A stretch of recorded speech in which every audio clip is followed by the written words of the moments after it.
I'm absolutely thrilled to be looking at this speech today because this speech is my favorite World Championship of Public Speaking speech ever, if you can follow along with that.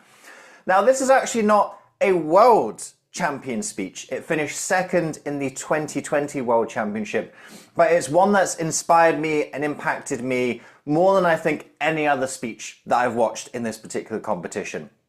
I would go so far to say, in terms of my personal participation in this contest, there is a time before seeing Linda Marie's speech, and there's a time after seeing her speech.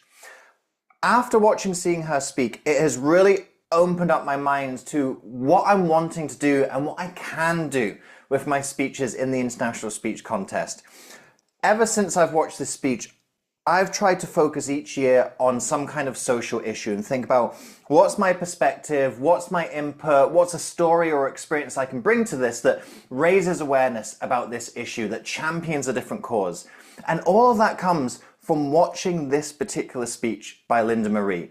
And in fact, since then, I have done better in this competition. I have won more as a result. So it's not just warm, good vibes I've gotten from this speech. In an objective manner, it's also improved my speaking as well. And I think that when we look at this speech today, you're going to see how it can improve your speaking as well, how it can raise your level of aspiration, raise your potential for what you can do with a speech. So a little bit of backstory on this speech. This is the very strange year of 2020. It's the first year that the World Championship of Public Speaking doesn't have the public part of it. We're well into the COVID pandemic at this point. For the first time ever, the international convention is virtual, and so this contest is virtual. And one of the things that people are scrambling to do over these couple of months is working out, okay, well, how do I present on this medium? Are there different nuances, different quirks, different opportunities to presenting in this medium?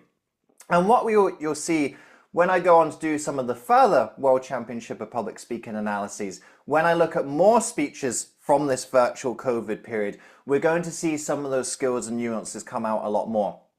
There's one particular one that really comes out in Linda Marie's speech, and it's something that has become a real trademark and a signature of this particular speech. This year is a crazy year for all sorts of different reasons. There's lots of stuff going on, and Linda Marie touches upon a zeitgeist with this speech. She touches upon one of these key events that rises out of this year of 2020. And she formulates this speech around that. Now, if you haven't seen the speech, I always encourage people to go and watch the speech before seeing the analysis. But I think that it's especially true with this one, because a lot of this speech is built around the suspense, the reveal, and then the uncomfortable reveal, the looking into the mirror darkly. So I really encourage you to go and watch the speech already if you haven't seen it. It's only 7 minutes long. I'm not asking you to watch some big long 60-minute keynote. It's 7 minutes. Go and watch the speech, see what we're talking about here, and then we're going to dissect what is going on with this speech. How is this such an impactful speech? And in particular, I'll be putting a little bit of my personal interjection into this. How has this personally impacted me? What were some of the things that has made this speech stand out for me and been such an impactful and inspirational speech for me personally? And then we're going to pick apart, well, what the skills, the techniques, the principles that we can all learn as speakers to do a speech as good as this. Let's get the Greek preamble out of the way, shall we? Now we're going to look at Linda Marie Miller, the 2020 second placed World Championship of Public Speaking. What are you pretending not to know? I got so excited about getting to look at this speech, I forgot to do my disclaimers. The footage we're using today is provided by Toastmasters International. I do not claim the rights to this footage. The use of this footage is for informational and educational purposes only, because I certainly think there is so much to learn from Linda Marie's speech, Pretending Not to Know. There we go. Now we've done it. Michael was not your typical teenager. Once, he convinced his father to let him bring a homeless boy into their house. Michael shared everything with that young man and gave up his own bed until that boy got back on his feet. In college, Michael excelled. As a freshman, he tutored seniors in chemistry. He loved science. He loved science so much, he enrolled his professors and fellow classmates into assisting him as he delivered a science experiment for blind children so that they could experience the love of science that he had. Okay, I ran the tape for quite a bit there, and you must be thinking, am I watching the right video here? Is David actually doing any analysis? So I know that was quite a long run, but I wanted to just run it because what we see in that 40-second period there, Linda Marie builds up this sympathetic character of Michael. It's really strong character development. You've only got a 7-minute speech. There's only so much backstory that you can give to the characters that appear in your speech. So you've got to really think about what are those key details that bring that character to life. We don't need to know what their favorite color was or what food they ate all the time unless that really seriously plays into the story. What you've got to think about are what are the key details that are necessary to understand this particular story. And I think Linda Marie does this fantastic job of building up this character of Michael. It's someone who we can really resonate with. It's someone who can connect with. He sounds like a lovely boy, a lovely caring boy who's always thinking about others, always looking for opportunities to serve and make the world a better place. Linda Marie manages to give us that impression in that 40-second segment. This is what we want to do with our characters in our stories, is we're wanting to bring them to life, and we bring them to life by illustrating these key details. What are the aspects of their character, their attributes, their quirks, their values, and sometimes their flaws? How do we bring that character to life in a short period of time without giving their entire life story? I think this is an excellent example that Linda Marie uses here. Really gives us this strong protagonist to follow, and it's that protagonist that we're going to follow, and that's going to provide the learning opportunity that comes later in the speech. Michael was the whole package. A brilliant mind, a caring heart, a dutiful son, and it wouldn't be a speech if we didn't have a little rule of 3, right? And definitely a Toastmaster speech. I don't think you can ever do a Toastmaster speech without a rule of 3. And what we see here is Linda Marie just uses that rule of 3 to summarize the character, because she's listed quite a few things there. As I said, it's a 40-second segment that's going on. So just having that rule of 3 to give us, well, what are those key criteria of Michael? Dum, dum, dum. And she's got the gestures as well that anchor it. So we've got the words, we've got the pattern, we've got the gestures. By the time we're at this point in the speech, we're getting to that sort of first third marker of the speech. We have a really clear idea, okay, there's this young man, Michael, this is who we're going to be following in this speech. We know who he is as a person, even in the short period of time that we've heard of him. So again, another technique that's built this expert characterization of our protagonist. what do you think's going on? How could this be? Linda Marie uses this question to, number one, engage the audience with the story. So we're putting together all of the details we've heard so far. So we're now getting to the halfway point of the speech. So we're halfway through the speech and we're kind of wondering, okay, right, what's happening here? What's going on? And then we're going to have the reveal. And another reason why Linda Marie uses this question, you'll notice that she's a little bit further away from the camera. And as she's asking the question, why could this be? What do you think is going on?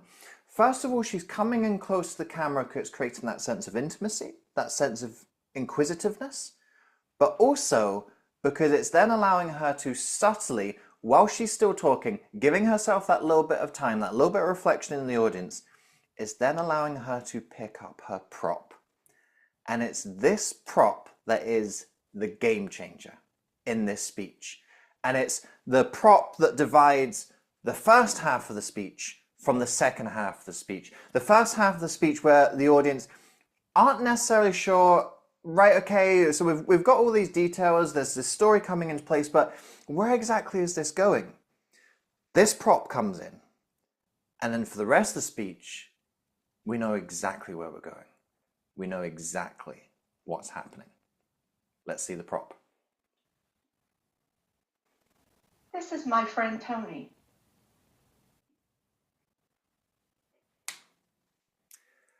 With that simple visual reveal, all of the details that Linda Marie has been sharing so far, they suddenly come up in a different light.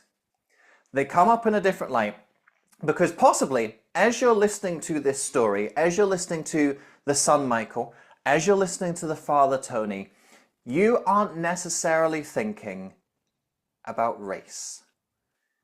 You're not thinking, to be honest, the first time that I heard this story, I think I was thinking of Michael as a young white man, Tony as his white father. But with that reveal, well, now we know. Now we know why that story, okay, so we're getting all these details, but why are we hearing it?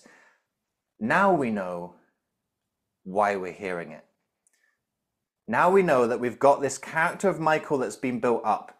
He's this lovely, wonderful, sympathetic character, and we know he's been treated unfairly because of the color of his skin, not the content of his character, as Martin Luther King said. This prop reveal is stunning, and it comes in through the virtual aspect of this competition. Now, remember, this is the first ever time that this is being held virtually, and you'll see when you look at this championship and when you look at the next couple of years afterwards as it's still virtual, you see that people are learning, okay, here's some different tricks, here's some different skills that I can use coming on camera. This particular championship, we're still very new into this. And Linda Marie works out a way to actually make this speech more impactful on camera than it would be physically. Now let me explain why. Linda Marie could not do this on a physical stage. If she holds up a little placard, people aren't going to see it, are they? They're going to be too far behind. Now, of course, you're probably going to have some screens that are there. She could bring it up on a slide as well. So it's not that she couldn't necessarily do this reveal, but not doing it in this way. So she goes, okay, right, I don't have that means. I can't just like bring up a slide. I'm not going to have the big screens there. But what she does know is, hey, I can just do this flip of the placard. And it's sitting there, hidden, hidden, hidden, hidden, hidden. And then as soon as we get the reveal, bam, the whole complexion of the speech changes. It's an absolute masterstroke. And you notice, Linda Marie doesn't have to say, the reason why all of this stuff has happened is because my friend Tony is black. She doesn't have to tell us why all this stuff has happened. She shows us why this stuff has happened.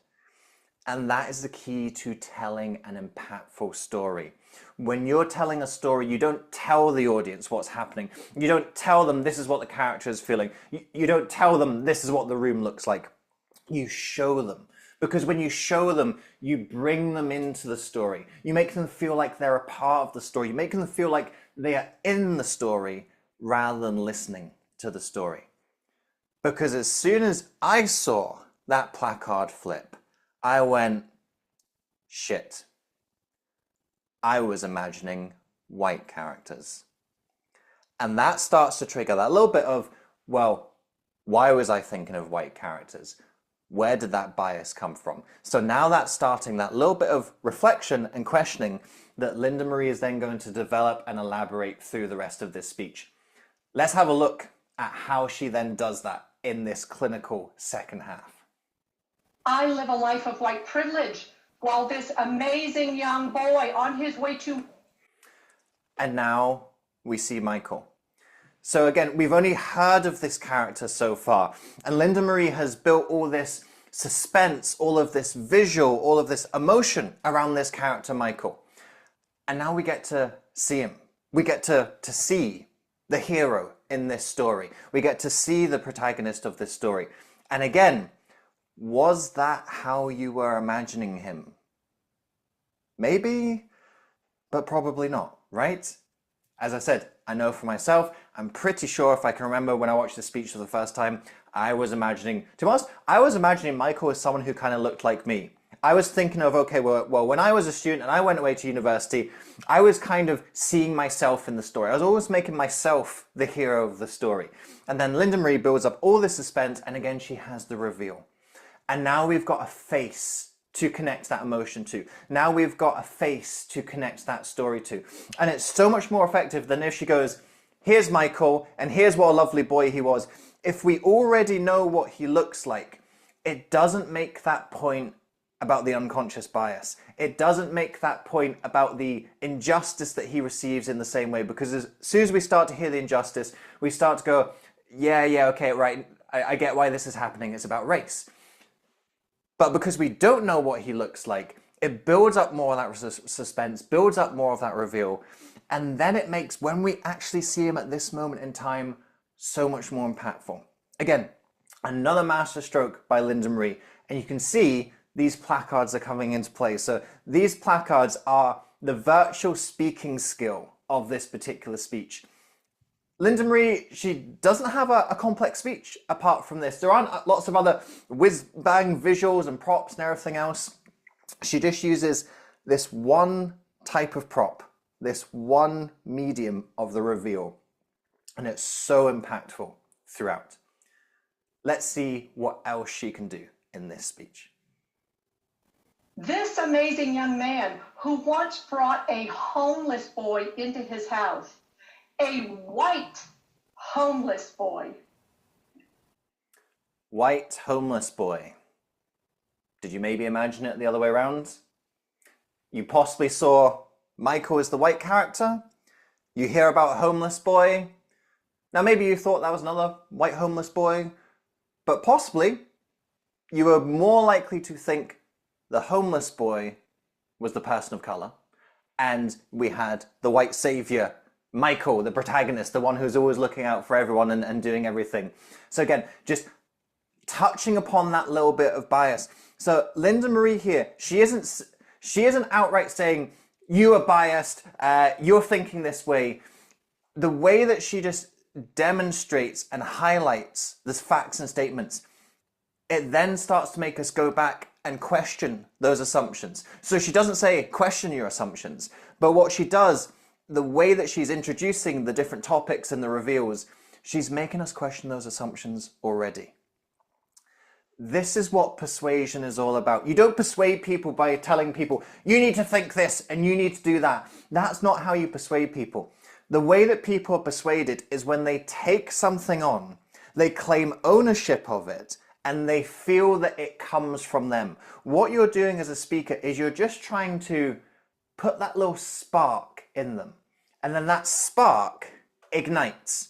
But what you don't do is you don't set this big burning fire and try to shove this big burning fire in them. Persuasion is soft, is subtle. It's about giving your audience the ownership of the idea or action. Now, of course, you know what idea or action you want to steer them towards, but you don't yank them towards it. So what we're seeing here is some really soft, clever, persuasive skills from Linda Marie. Not telling us what to think, but sparking what she wants us to think. The white woman that killed Michael wasn't tested for drugs or alcohol. She wasn't even suspected of speeding, even though she had a long history of speeding tickets. Now we're starting to hear this build-up of the villain. So every protagonist needs an antagonist. So Michael has been set up as the protagonist of this speech. Well, now the villain, the antagonist, it's the driver who kills him. And she creates that, she as in Linda Marie, not she the driver, Linda Marie creates this juxtaposition where she goes, look, Michael was this lovely boy and all of these assumptions and judgments were made of him. And then here is this woman who we should be investigating, who we should be looking at, and we don't. So we're getting this contrast, hero and villain. And all great stories have a hero and a villain. Now often these are two characters, but the hero and the villain can also be a little bit metaphorical as well. You can have the small company who's trying to break into a crowded marketplace. Well, the small company is the hero, the crowded marketplace is the villain. So hero and villain doesn't necessarily have to be characters, but you do need to have those opposing forces coming against each other. And so Linda Marie understands here, okay, there needs to be a villain to contrast against Michael. So the driver, she starts to build up this character of the villain. And now we're starting to, not only have we been rooting for Michael throughout this speech, but now we're starting to go, hey, look, we don't like this driver. We don't like what she's done. This is unfair. This is unjust. And this is what Linda Marie is coming into. But stories don't just have one villain. They can have more than one. And Linda Marie starts to highlight another potential villain in her story. Let's hear how she does that. I was comforted by the fact that I am not a racist. I have never discriminated against anyone. In my career, I have hired many amazing Black people. And here we hear it. Another potential villain in this speech is her. Now, not a villain in the same way as the driver who has actively killed someone, but a villain in terms of the evil that she's let happen. And the way that Linda Marie builds into this, she has this lovely self-congratulatory tone. You know, I'm someone who's anti-racist. I stand up against injustice. I've always been good. I've never been racist. But there are aspects of bias, discrimination, being a beneficiary of the white privilege system that Linda Marie isn't so innocent on. And this is what she starts to highlight here. And as she starts to highlight, here's what I'm not so innocent on. What is she wanting us to do? What are we, as white people watching this, what are we also not innocent on? And again, the placards are coming in here. And again, this is a fantastic technique. She's still using the placards, but now she's using them in a different way. What she used them for before was the visual reveal. So she built up the characters of Michael and Tony, and then we have the reveal, we see their faces, so we start to crystallize, oh, here's who the characters actually are. So we see them, and then this is the visual reveal. Again, she's using the placards, but now she's using them in a different way. What she does is she says a silent part in her speech. So if you just listen to the audio of this, if you wiped out the visuals, what you'd hear is this self-congratulatory tone. I'm not racist. I've hired lots of amazing Black people. I have Black people in my neighborhood. There's all these different examples that Linda Marie brings in. And see, if you just listen to the audio, she sounds like this amazing equality crusader. But then what she does is she puts in these unsaid parts. And they're only visual, you can't hear them. The unsaid part then becomes the unconscious bias. Actually, the unsaid part in the back of our minds. Again, as white people watching this, as people who are in a position of privilege. She's using the same technique, things are on a card, but she uses it for a totally different purpose at this point in the speech. And this, I think, shows that fantastic creativity and adaptiveness of this tool. It's not just a case of, I don't have slides, so let me put pictures on the placard. Well, now she's thinking, okay, I can use the placard to actually say extra stuff in the speech. There's not additional words that come out of her mouth, but there's an additional message in her speech. And these placards give her the opportunity to put in an additional message beyond those words. It's such a clever technique. And I've actually seen Linda Marie do a variation of this speech physically, now that we're back into the physical world. And I must admit, and I said this to her personally on LinkedIn, so this isn't me bitching behind her back. I said, I did wonder how she was going to do the placard part in this physical speech. And I noticed that when she did it physically, she would tell this part of the story, and then she would kind of do like a whisper aside into the mic, and it still works. She was still able to get across the point. But I actually think that the saying it and then saying this silent part, it actually didn't work as well physically compared to just having it there, but unsaid on this virtual realm. So this, I think, is a speech which not only was Linda and Marie able to adapt it to a virtual medium, in many ways, I actually think it's a speech that works better on the virtual medium because you can have this dynamic of playing with the camera, because you have that universal viewpoint. Everyone sees that same view throughout the camera. So I know I'm banging on about these placards and how clever they are. They're simple, but boy, oh boy, are they effective. In exchange for my silence, the system has made sure I don't have to worry about anything. I don't worry about someone wanting to harm my son. I don't worry about being discriminated against at work. I don't worry about being watched by security guards when I go shopping. And I don't have to worry about being shot if I am stopped by the police. What we see there is a technique called anaphora. Anaphora is the repetition of the same phrase at the beginning of successive statements. I don't worry, don't worry, don't worry, don't worry. What Linda Marie here uses this technique to illustrate all of the ways that the system benefits her. So she's really building up, she's now introducing, remember I said earlier, she kind of comes in as this secondary villain a little bit. And I don't mean secondary villain in terms of she does something bad in the story. The villain plays off against the hero, the protagonist and the antagonist. One of the best ways that you see this, I'd say that there's two in pop culture that really shine out. You've got Batman and the Joker.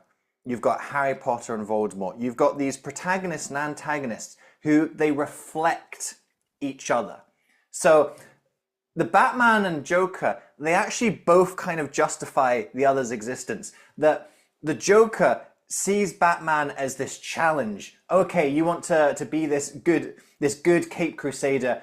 I'm going to try and break your moral code. I'm going to try and make you do something bad in order to stop me. And then Batman, by consequence, is going, the Joker is someone who's trying to break my moral code and I'm trying to stick to it. Harry Potter and Voldemort, you've got a similar thing where they reflect each other. You've got all these things like Harry can speak Parseltongue. Harry gets these kind of fits of anger and rage. They both grew up as orphans, so they reflect each other. And what Harry Potter and Voldemort do, that they both actually had quite similar origin stories, but they each chose different paths. And there's this line in the second book from Dumbledore, and he says, it's not our abilities that define who we are, it's our choices. And that's what the whole Harry Potter and Voldemort dynamic is talking about. They play off each other because they demonstrate choices. The Voldemort always makes the selfish, evil choice. Harry ultimately always makes the selfless, courageous choice. And that's the dynamic that we see. We really went meta and off on a tangent with that one. But the way that it relates back to Linda Marie. Linda Marie is not a villain in terms of she's evil and she's doing things bad. But what she is she's reflecting against Michael as the hero of this story. We're seeing Michael, who's this person who does so good and he's tried so hard and he thinks of other people, but injustice still happens to him. Whereas Linda Marie, she's not a bad person. She has done lots of good things, but there are aspects where she hasn't been as thoughtful or she hasn't tried as hard. And even though she hasn't been as thoughtful and hasn't tried so hard, she hasn't experienced the same injustice. So that's the reflection that we see here. We see this reflection where Linda Marie deliberately has this portrayal of vulnerability, this portrayal of fallibility, how she thinks she's a good person, but there's more that she could do, but she doesn't experience injustice. Whereas Michael is this fantastic person who's done so much right, and he does. So that's where I'm talking about Linda Marie becomes this secondary antagonist is probably a better word to use here than villain. The protagonist and the antagonist mirror each other. And that's what Linda Marie is doing so well here. She's painting herself in a way that mirrors against Michael's experience. And what she's ultimately wanting to do is she's wanting to not just mirror herself against Michael, she's also mirroring herself against us. Because for me, watching this as another white person, I'm then going, I don't need to worry about that either. I don't need to worry about that either. I don't need to worry about that either. So as she is doing this repetitive technique, here's all the things I don't need to worry about. It's almost like the white members of the audience are going, check, check, check, check. So she's not saying, you don't need to worry about this. You don't need to worry about this. Again, that's not persuasive. When she highlights, I don't need to worry about this, she slips in that soft suggestion, that soft mirroring, that we don't need to worry about it either. My silence has benefited me at the expense of others, and I will remain silent no more. That line, I'll remain silent no more, there is this strong determination in there, and there's this soft emotion in there. You can hear both at the same time. There's the determination of, I want this to change. There's also the softness of, I realize, not that I've messed up, but I realize that I haven't been doing as much as I could. So there is there's that weakness in there of, I haven't done enough. And there's that strength of, I'm going to do more. It's a really complex emotion that comes through, but you can hear both of them in that statement. And this is where we're starting to see the character arc of Linda Marie. We're seeing her where she's painting herself in that self-congratulatory way. You know, here's what a proud advocate I am, and I'm super for equality. Well, actually, maybe I'm not, and maybe there's some more things that I can do, but here's what I can change. And that's what great heroes' journeys are all about. Heroes that are all super virtuous and unflawed and unblemished, they're not exciting heroes. People don't resonate with them. We resonate with the flaws in our heroes, because when we see the heroes overcome their flaws and become better, that inspires us that despite our flaws that we have, we can become better as well. And that's what Linda is starting to turn on here. She's starting to turn on that character arc. It's this beautifully delivered line with all that complex emotion coming through it. It's a little bit of a call to action for herself. We're starting to see that character arc kick in. And as that call to action calls in for herself, it's also calling in for us. Look around. Look around at the world today. Don't you agree it's in need of a little change? Don't you agree? Again, this soft persuasion coming in. It's not, the world needs to change and you need to change it. It's, look around, decide for yourself, does the world need a little change? It does, doesn't it? Do you see it's soft, it's putting the ball in the audience's court. You look around, you decide. What do you think? This is how you persuade people. Persuasion is all about giving people ownership of the idea, giving people ownership of the action. And Linda Marie has done this so well at multiple points through her speech. And this is just another little example of, this is the point where she has taken us on this emotional journey, and she has done it so well. There is the potential where she could come in and she could start firing really hot in here. This is what you need to do. This is what you need to change. This is how you need to do it. But actually, even though she could start firing hot a lot more here, she doesn't. She still maintains that soft, subtle approach. And you can judge for yourself as an audience. Is that better? Are you more persuaded by this speech to go and do something because of the approach Linda Marie took than perhaps other speeches that you've heard that maybe had more of a harder, direct line on this is what you should do and this is why you should do it? So go ahead.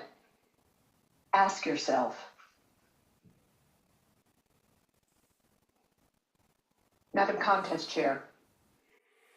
This is a fantastic narrative loop.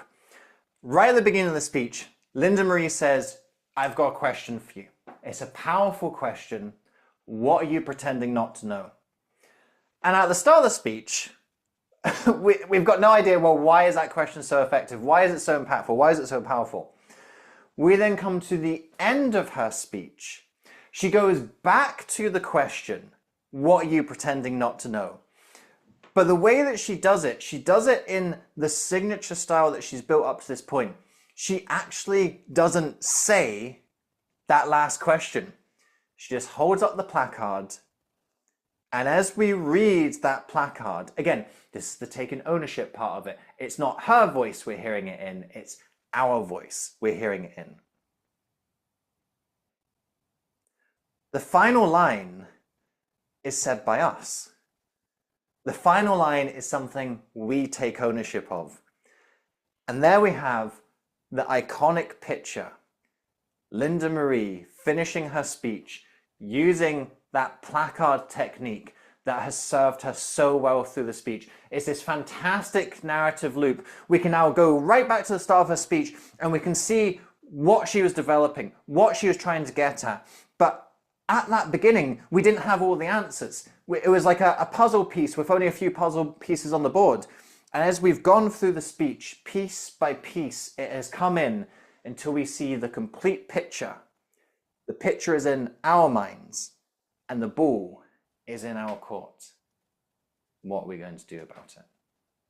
There's one final point that I want to make on this speech, and I can't point to anywhere in the recording because it's not in the speech. And this isn't a bad thing that it's not in the speech. I actually think it's a very notable thing. There is no humor in this speech. Nothing whatsoever.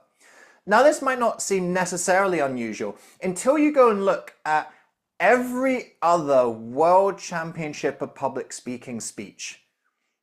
I don't think I have seen a top 3 placed finisher who has zero humor.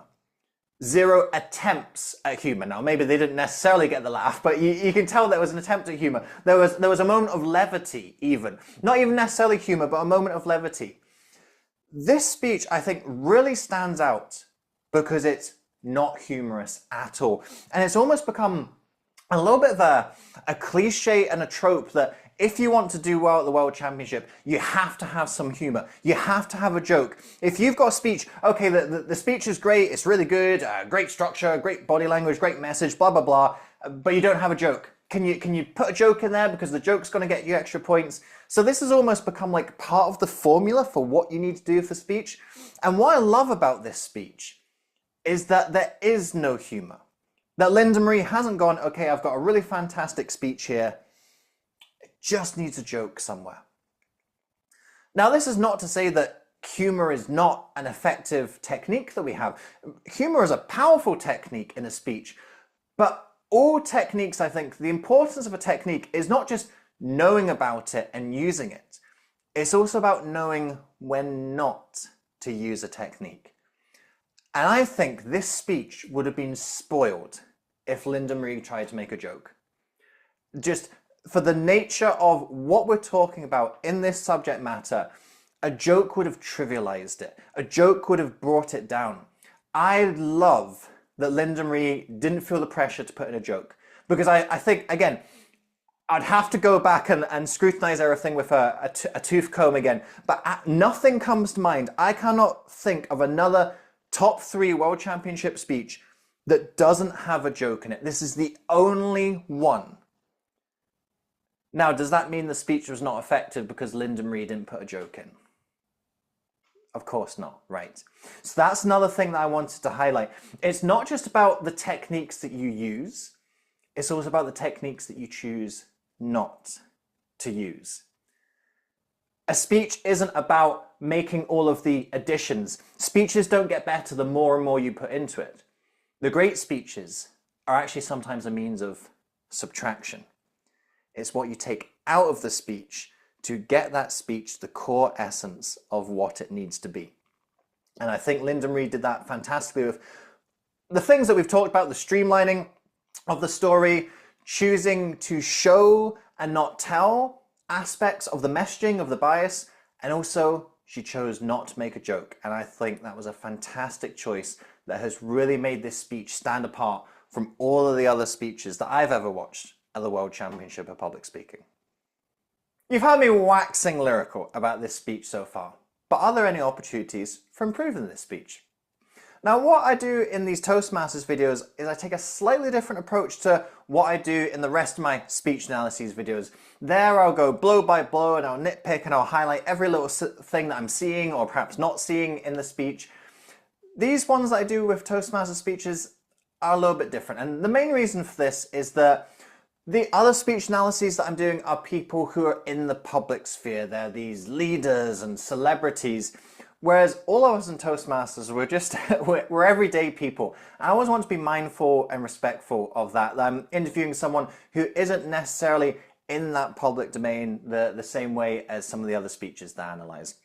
I have a small correspondence relationship with Linda Marie as well. We've exchanged some messages here and there over the years.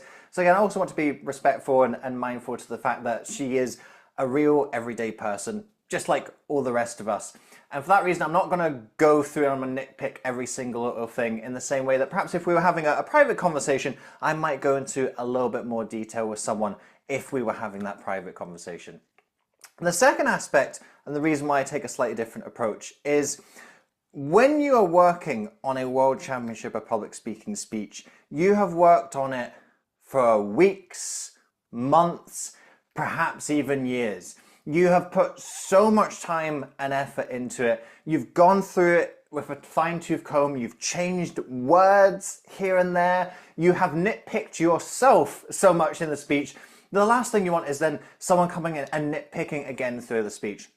Now, Linda Marie, I have seen that she is doing this speech again. She has been bringing it into the public domain a lot more. So perhaps she is wanting to hear a little bit of ideas and feedback about what could go into the speech. But certainly when she delivered this way back in 2020, I'm sure she wanted a rest period from this speech because it's so much work and effort that goes into it. And finally, thinking of that performance in 2020, Linda Marie came second in the world. She's been at the World Championship of Public Speaking again since this entry in 2020. She has gone further than I ever have in this contest. When I'm looking at this speech, I'm looking at this as a fellow competitor in this contest. I'm also just looking at it as a fan of the competition as well. I'm looking at this speech with admiration and inspiration. You heard me say at the start how much this speech has inspired me. So I always want to come in with that flavor. It's the recognition of here's someone who has done great in this competition. Here's someone who's gone further than me. So they know something that I don't know. They've been able to do something that I haven't done. So these analyses always come from that thought place and perspective of what can we learn from this speech. And that's the attitude and the approach that I want to take with this. So with all that in mind, I'm going to focus on two areas of Linda Marie's speech. I'm going to pick out one content area where I think there's an opportunity for improvement and one delivery area where I think there's an opportunity for improvement. It was hard to find because I do love this speech so much, but every speech always has an opportunity for improvement. There's always a suggestion that you can make. And these suggestions might not be things that Linda Marie would ultimately go on to take on with this speech, but if you don't give someone the suggestion, they can't do anything with it. So if we look at Linda Marie's speech, pretending not to know, is there an extra thing that she could know that could help make this speech even more impactful? Then the phone call came. Michael is dead. Hit by a car 600 miles from home on a college field trip. My first suggestion is about this part here and the emotion that comes through with Linda Marie here. I felt this part needed to be softer and slower. We've built up this character of Michael so far. We're rooting for Michael. We've got this huge sympathy and connection with him. And then we hear about his death and it's all quite, almost like newsreader matter of fact. Tony gets the call, Michael's dead, hit by a car. And this is tragic. And I wanted to hear some of the tragedy come through that and a little bit more. I'm sure Linda Marie, when she first heard of this, she must have had that grief, that pain, that emotion, not to the same extent that Tony would have as the father, but here's someone, it's her friend's son, And I didn't feel that emotion come through at this particular point compared to, I heard emotion come through at plenty of other times in Linda Marie's speech, but this part, which I feel is such a key turning point of the speech, it's the first real kind of plot twist. It's the first real obstacle and challenge and dark, difficult point that comes in the speech. And it didn't quite resonate in the way that the magnitude of the event I felt should have done. I think we needed a little bit more time for this part of the story to breathe, for us to feel that emotion, to take it on. Oh my God, Michael, this amazing young man, he's dead. What's happened? What about Tony? What about Linda Marie? I wanted to have more space and time to really sit with this difficult emotion, to sit with the challenge of the speech. And I think we breezed past it in quite a matter-of-fact way. It was almost like, okay, so this needs to happen in order for us to get to the next part of the story. If we could have a little bit of trimming elsewhere in the speech, just to give us, you know what, an extra 5 seconds in this part, it probably does the trick. It then doesn't feel like it's rushed through, even though you're not using a lot of time to actually say it. Just a little bit of softness, a little bit slower, and we can really feel the important part of this story even more. I remained silent when I saw racism in my family for fear of being disinherited. I remained silent when I saw racism at work for fear of not being promoted. I always blamed it on a broken system, but guess what? Were you waiting for it? I remained. We were expecting the other I remained, right? Now, I feel there can be a bit of an obsession with the rule of three. I remember I said it earlier in the video about not using humor, about we're not just trying to throw in as many techniques as we can, or turn everything into a rule of three. But I do think this could have been a powerful rule of three. I remained. And I think I remained silent, actually. I remained silent. And I think why this would be really impactful, that repetition would stick with us. So here's all the times that Linda Marie remained silent. This is building up her antagonist aspect of the story, where she's turning that mirror darkly on herself and going, look, here's all the times where I haven't done as well as I could have done. Here's times where I have been part of the problem, part of the system. That repetition would also reflect upon us. When have we remained silent? When have we remained silent? When have we remained silent? So that repetition would bring us into it more. It's building up her character flaw of, well, although I haven't been actively part of the problem, I've perhaps passively been part of the problem. And where I think this would link in really well, something I highlighted again earlier in the video, when she comes in with, I will remain silent no more. I think that line becomes a lot more powerful when we've had that anchoring earlier on. Just with that one extra I remain silent, if we can get 3 examples of I remain silent, we've built up the flaws in Linda Marie's character. We've had that reflection upon ourselves, and that will be memorable. It will be anchored because of that repetition, because of that sequencing. So when Linda Marie comes in, I will remain silent no more, that gives her the flourish, the character arc at the end, where she has this hero's journey where she has recognized her flaws, recognized where she's been part of the problem, and she now goes, I will be part of the problem no more. I will remain silent no more. That will then be a callback to those previous iterations.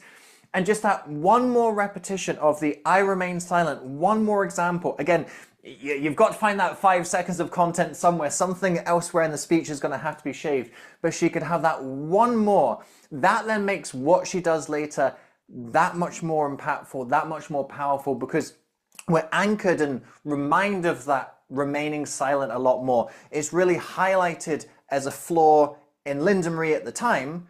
It's reflected as a flaw in ourselves. We then see Linda Marie come in and say, I am going to remain silent no more. That's her journey. And then that reflects upon us. Will we also take that same journey? This is a speech that I absolutely love. I've been so looking forward to analyzing this speech. when I started doing the World Championship of Public Speaking series of analyses, I was thinking, okay, when am I going to slot this in? How long am I going to wait until I do it? Because I know once I've done it, that's me done it. I don't have it to look forward to do anymore. But I felt I had to bring it in early to this series. This is the first one in these series that I've covered who isn't a world champion. Well, actually, no, that's a complete lie. So I did the top 3 at 2024. So I did them in real time as they came out, analyzed each 3 of them. But all the ones that I've done retrospectively, looking in the past, so far in the past, I've only looked back at world champions. And I don't think it's just the first place speakers that we can learn from. And as I said, this is my favorite speech. This is my historical first place speech. And actually, even in the contest it was in, it wasn't a first place speech. So that doesn't mean that we can only learn from the first places. This is my favorite speech, and it is not a world champion speech. But for me, it's a world champion speech. For me, this is a speech that encapsulates everything that I believe the World Championship of Public Speaking should be all about. It encapsulates everything that I believe about what we as speakers should be all about. When you're learning these skills, when you're gaining these abilities, you have the ability to influence and impact people. That is a wonderful skill to have. It's a great power to have. As we learn from Spider-Man, with great power comes great responsibility. What are you going to do with that power? How are you going to use those skills? Are you going to use it to champion a cause? Are you going to use it to speak about issues that matter? Are you going to use it to solve challenges that we have in our society? That is the capability that we have as speakers. And this speech reminded me of that. This speech reinforced that for me. This speech has made me say, with all of my World Championship of Public Speaking entries from this point on, I need to do better. I need to do better as a person about this issue of white privilege, of racism, and I need to do better with my speeches because I want to have that same impact and influence with the speech that I do one day as Linda Marie did with this speech.